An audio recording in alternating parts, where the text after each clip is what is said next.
We want to focus on a bill that is already out there and is being debated by the county assemblies, and that is the Punguza Mizigo initiative. Now, we've already talked about this quite a bit in our news bulletins, and as you know, it is a referendum by popular initiative. I want us to just take a look at where we are with this at the moment, all right? So let's start off with, a most important fact of a scoreline. This is where we are today. As of yesterday, the latest county to reject the Punguza Mizigo draft bill was Homa Bay. It joins Siaya, Murang'a, and Kirinyaga as the four that have so far rejected it, and just one, Uasin Gishu, that has adopted it. So, we will come back to this and just what it means, what that scoreline means. But first, I want to take you back to a timeline that is very important. So you will remember they went through the process of putting the draft bill together and then getting 1 million signatures. In fact, they got more than 1 million. That's a little over 1.2 million votes. They presented that to the IEBC. And the chair verified all of those signatures. And this is an important date, on the 18th of July 2019, where he said, and I quote, "This is to notify the public and all stakeholders that the initiative had met the requisite threshold as required by Article 257 of the Constitution."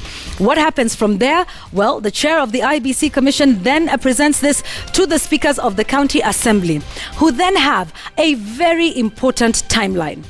They have a number of days to debate that bill. Exactly 90 days to do that. Now, the 90 days began on July the 18th. So far, that's 60 days into this timeline. They have managed to secure just one county's approval. For this to sail through to the next stage, they need the approval of at least 24 counties. So let's take a look at this timeline. In 60 days, the bill has managed to get approval from one. Would they be able to then get 23 counties to approve in 30 days? That is the question. If they do not, this process ends here. However, if they do manage, which would be a statistical feat, they would go to the next stage according to Article 257 of the Constitution of Kenya. If it is approved by that majority of county assemblies, it's introduced in Parliament without delay. All right? Then it goes through Parliament and it goes through the usual rigors of it. The first reading, the second reading, the committee stage, the third stage. It goes through all of this. The House Business Committee will, of course, present it on the floor of the House. Now, I hesitate to add here this. There is no timeline for Parliament to debate this. So if they want to engage in some mischief, they could sit on this thing until 2022, 27, 2030, whatever. All right?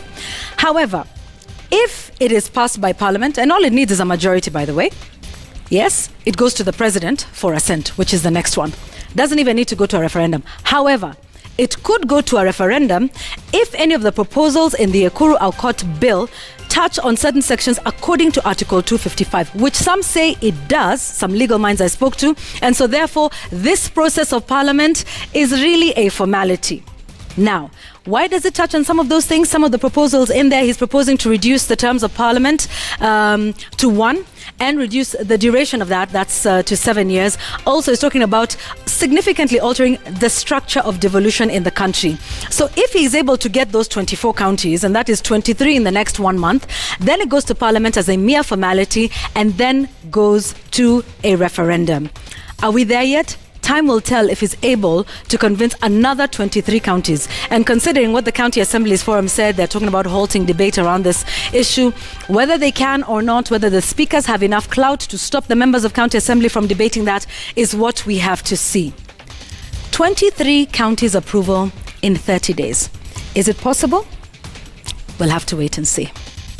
That's my explainer tonight.